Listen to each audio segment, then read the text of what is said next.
So both the Michigan men and women in the round of Sweet 16, and we now turn to Isaiah Hole, the host of Locked On Wolverines, to preview the matchup for the Michigan men against the number 4 seed Florida State on Sunday in the round of 16 in the NCAA tournament. Isaiah, thank you for coming back on the podcast. A pleasure to speak with you once again. Absolutely. It's good to turn the attention back to basketball after having a football-centric day. So it's, everyone's super excited about what's happening, and it's a huge game coming up on Sunday. Michigan football never stops, but Michigan men's basketball also performing very well, getting to the round of 16 and now face a Seminoles team. But let's look back at Michigan's first 2 wins, including that hard-fought win over LSU on Monday night. What has impressed you most about the Wolverines so far in the Big Dance? Honestly, it's some of those guys that you really needed to step up actually doing it, because that was the thing that I had been saying coming out of the end of the regular season, and it seemed like, okay, Eli Brooks is out and they're not going to play as well without him, or not, Isaiah Livers is out and it feels like that's the death knell. So they needed the production that you're seeing from Eli Brooks. Shawnee Brown coming in, and listen, he'd gone 0-for in a couple of these games, or close to, right? Like even against Ohio State. No, they didn't win, but Shawnee hadn't scored until he finally hit that 3 late in the game. But it seemed like he's letting it fly, and it's just not happening. But this was not that. Like, if Shawnee comes in and he can hit that early 3 to kind of get going, it's like the basket just widens for him. That's exactly what they needed going into a game like that, because I think you look at what this Michigan team is without Isaiah Livers. It's hard because you lose a guy that his peers call him the best player on the team, right? Like, a lot of us talk about Hunter Dickinson and his impact, but Isaiah Livers has been the one where it's like, if he scores in double digits, it's basically an automatic win. And he scores in double digits almost every. So having that collective effort from the group, that hustle that you expected to see from Michigan, sharing the basketball again, because they weren't doing that for a little while. You started seeing assist numbers around like 7, 8 in some of these games, including their, I believe the loss to Illinois, really low assist numbers. Even when they were winning some of those games that I felt like they had no business winning, like Iowa. I mean, yeah, they ended up winning by 20 points. Was I watching that game feeling like, I'm looking at Michigan fans on Twitter and they're just having a great time in that game. And I'm watching it being like, they're lucky that they're doing this. And it's a lot of that was their defense. But offensively, I mean, if you're going to have this elite offense, it's got to be the thing that it's been all year, which is predicated on sharing the basketball. And they just were not doing that for a little while. They were too content to play one-on-one. Guys just not being as unselfish as you're accustomed to seeing, not doing the thing that we've seen all year of them searching for that open shot. Against LSU, they had 22 assists. So you're not only back in the right side of things, you're actually outpacing what you were doing before. So I think that if they can, I think they also did some really smart things defensively against LSU, right? To like really slow them down. They would run with LSU for a while and then kind of be like, all right, now that we got you all tired, we're going to slow you down a little bit and see what, how you can play our style of game. I thought it was really smart that they kind of let LSU essentially run itself out of gas and then let the suffocating defense that we've seen take over, not allowing them to do what they like to do, which is get offensive rebounds and things like that. So all in all, it was just kind of a return to the norm. Know that the score wasn't a 20-point blowout like we're used to seeing, but LSU is a really good team. And I think that that's something to build on. It doesn't necessarily give me confidence considering you've got Florida State and then presumably Alabama after that, especially without ice. But at the same time, it does give me the idea that, hey, if they can find a way to get this holistic production from basically everyone that steps out on the floor, they play defense when it matters, which is more important than playing, I think, defense the entire game per se, because if you get timely stops, that's the most important thing. And then they share the basketball, they're going to be a tough out. I think this team brand of basketball is what Michigan does best. But speaking of Isaiah Livers, is there any change in his status? I know it's unlikely he plays in this round of 16 matchup against FSU, but any change in his status heading into the second weekend? Not that I've heard. Juwan Howard said after this last game that he's still out indefinitely, and that they're saying on TV stress fracture, which is actually what I wrote just because I've had a stress fracture before. And to me, it seems unlikely that he'd ever be able to get back, just given that, because those things can take a very, very long time to heal depending on the severity. I wouldn't count on it. I mean, maybe by the time, if they are able to get all the way to the Final Four, I mean, you're talking a couple more weeks, maybe that's enough to be able to get him there. But I would imagine this weekend, no, he's not going to be seeing the floor at all. You said in the start of this conversation that a lot of people had written off Michigan, and I think that was the national perception without Isaiah Livers, even as a number one seed in this NCAA tournament. Do you think, from what you've seen so far in the Big Dance, that Michigan has what it takes to reach the Final Four if they can get out of the second weekend? I mean, I think they do. It's just a matter of replicating essentially what they did this last game, taking what the defense gives you, and they're going to have a tough opportunity against Florida State. Like you mentioned pre-show, they've got the length, and looking at where they are at defensively, they going up against LSU, that was one of the worst defenses. That was like the worst defense they've played since early non-conference. So you would hope that they were going to be able to do what they did, 86 points, but you're not going to get that probably against Florida State. So you really have to be that much smarter with your choices offensively. And they're no slouch offensively either. Their offense isn't quite as good as their defense, but it's pretty close. So being able to slow them down simultaneously, I mean, it looks like it can be kind of a slugfest. And you wonder how much. I feel like it might actually help in some degree. Like, yeah, Leonard Hamilton has been a mentor to Juwan Howard, but I think with Juwan Howard also having that, knowing what Leonard Hamilton wants to do, because when I went to Tallahassee to spend some time with my old coach, Leonard Hamilton, who coached him Washington Wizards. So that makes me think that there's a really good opportunity for him to say, I know what you're going to try to do, so we can try to plan against them. We mentioned some of the role players like Eli Brooks, like Shawnee Brown. A guy I think needs to step up a little bit more, and I have a high level of expectation for him, is Franz Wagner. What do you need to see out of Franz if Michigan is going to be successful against FSU?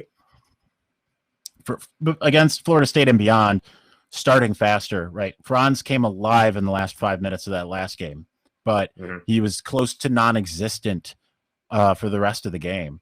So, I mean, he was doing some things defensively, but, even then he was out of position sometimes, and it didn't really seem like he was that focused until late in the game. And then he was kind of the X factor at the very end of the game to really help Michigan pull away. They're going to need that from him all game. I don't think you can wait until the last 5 minutes in order to beat Florida State, in order to continue to advance. You're going to have to see at least a little more consistency, even if it's in spurts, but not waiting 35 minutes to finally impact the game. I think you're going to have to see him make those big shots, be that big defensive difference maker earlier on. And he's a guy that can impact the game on his own. He could be the best player on the team if he played consistently. But the thing is, he does not play consistently. So once we see him turn it on, you just hope it happens sooner than later if you're wanting Michigan to survive in advance. I know we're still a few days away from Sunday's matchup in the Sweet 16. 5 p.m. Eastern tip. We get the trio of Jim Nantz, Bill Raftery, and Grant Hill on the call. So I ask Isaiah Hole, do you have a score prediction yet from the research you have done up until this point for the matchup between the Wolverines and the Seminoles? Oh, that's tough. I haven't been predicting basketball all season. I don't know that I want to start now. I think Michigan will pull it out just because I just think that we've seen them play great basketball for the most part. I think you saw it again, as stressful as it might have been against LSU. I think it's going to be a lower scoring game. I'm going to go Michigan 58, Florida State 54. But I don't think it's got a high scoring game. I think defense wins supreme in this one. I think that's probably pretty close to when the last time they played. And now to give us the perspective of the challengers out of the ACC, the Florida State Seminoles, the number 4 seed in the East region, is our ACC correspondent across the Locked On Podcast Network, but also the very talented host of Locked On Syracuse. It is Tyler Aki joining us to tell us how Florida State approaches this matchup against Michigan. Tyler, first and foremost, thank you for your time, and thank you for expanding your knowledge, not just of the Syracuse Orange, but the rest of the Atlantic Coast Conference. Usually when they say the talented host of Locked On Syracuse, they're talking about Tim. They're not talking about me. So thank you. I appreciate you inviting me on the show, and always love talking anything ACC hoops, college hoops, and glad to be here. You know everything about college hoops, not just ACC. You have some great Big Ten knowledge. You have some great mid-major knowledge. Tyler Aki is a walking encyclopedia of college basketball knowledge. So we turn to him in this month of March to discuss a matchup in the Sweet 16 between the number 1 seed in the East, Michigan, and the number 4 seed in the East, Florida State. So Tyler, I don't think a lot of people listening to Locked On Big Ten have watched a lot of Seminole basketball this year. So if you had to give a broad stroke perspective of what Florida State brings on the hardwood, how would you describe the Seminoles?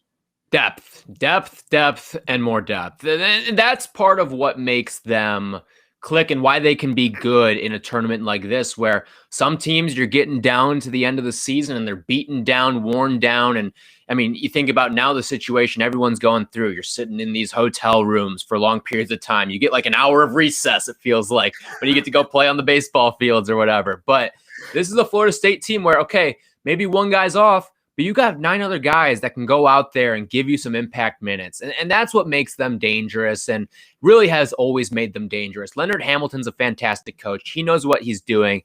And they're a good three-point shooting team as well. So they have 2 double-digit wins in their first 2 games of this NCAA tournament, beating UNC Greensboro in their opening round and then really hammering a Colorado team that was hot heading into that 4-5 matchup. From what you've seen from Florida State so far in the Big Dance, what has impressed you the most?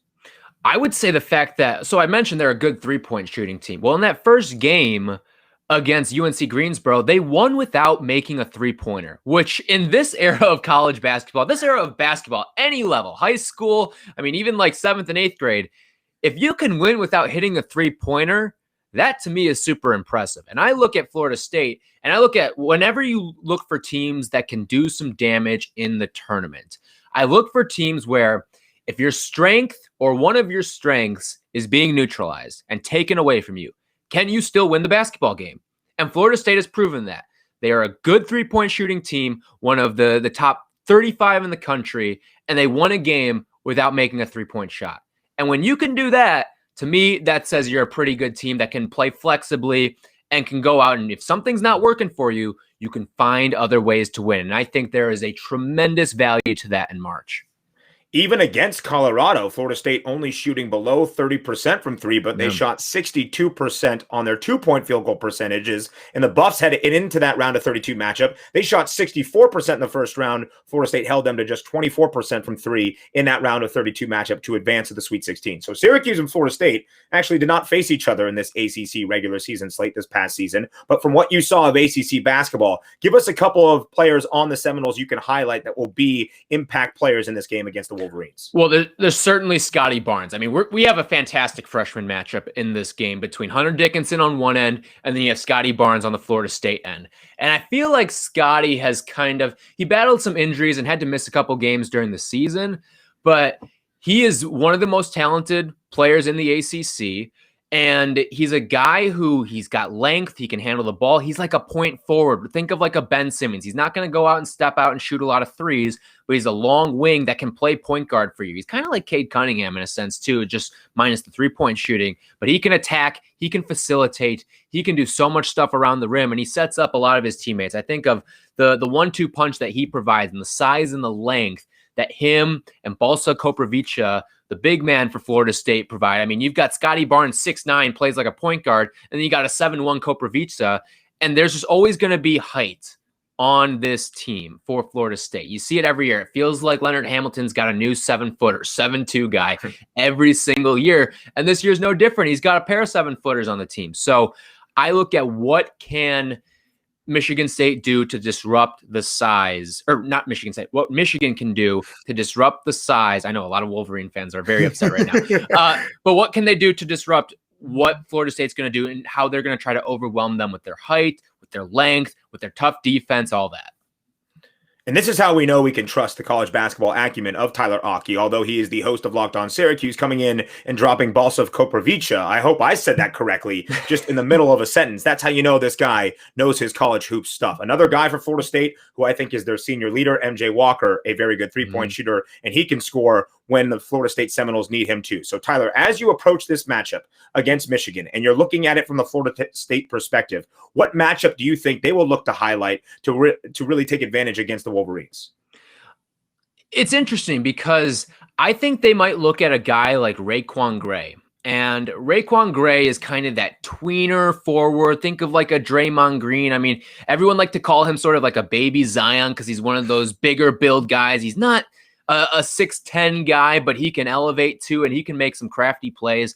I look to see not necessarily what matchup it's going to be, but how Michigan is going to respond to some of the things that Raekwon Gray is going to do out there on the floor. Because, listen, sometimes he can go off for 17, 18, 20 points, but sometimes he's going to score 6 points and be the best player out there on the floor, and you can tell he's the best player out there on the floor. So I look for how is Michigan going to counter a guy like Raekwon Gray who can disrupt the games in so many different ways, make all these important winning plays for your basketball team. And if they can contain him and kind of make Scotty Barnes and Koprivica and Anthony Polite play a little above their age, then I think Michigan could be in a good spot, and especially if Hunter Dickinson is playing well too.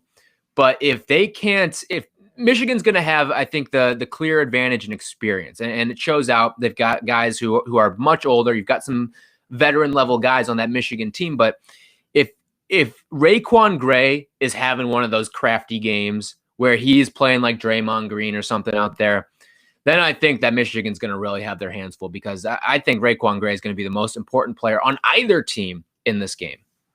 I don't think Michigan fans would like a Draymond Green experience for many, many reasons, including the fact that Draymond Green, an alum of Michigan State as well. So our friends at betonline.ag see this as Michigan favored by 3 points. Now I asked Tyler Aki, what is your score prediction for the Sweet 16 matchup on Sunday between the Wolverines and the Seminoles?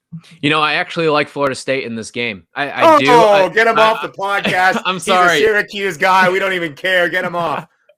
No, but let me lay it out for you here. Please. When I look at Michigan's 4 losses this year, they came against Minnesota, Illinois, Michigan State, and Ohio State. All of those games, I think you can point to depth as a big reason why those other teams won. Like, look at Illinois. They were without Io, but they got help from their depth. When you look at a guy like Curbelo stepping up and some of the other guys that came off the bench, just the freshmen in that game stepping up. And then you look at a team like Michigan State. I mean, they're running just what Florida State does. They're going to run like 10 or 11 guys out there on the floor. And then Ohio State and Minnesota, you had 8 guys playing at least 13 minutes in the game. So I think depth is going to be very important. And at the end of the day, Florida State's got more of it in this game. So that's why I like Florida State.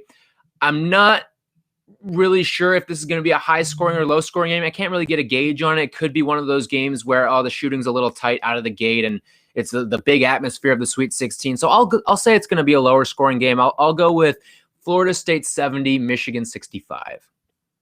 I would agree with that. I think the pace is going to be a little bit slower. Both offenses very efficient. Florida State 12th best in the country. Michigan up there in the top 7 as well. But Michigan likes to control the pace. Although Florida State plays fast, they have such a depth that they can stick around for the entire game. Tyler Aki, the host of Locked On Syracuse, but also our ACC correspondent across the Locked On Podcast Network, coming on and giving you the perspective to let you know everything you need to know about FSU ahead of their matchup against Michigan. Tyler, thank you very much for your time. Thank you so much, Ben. Appreciate it.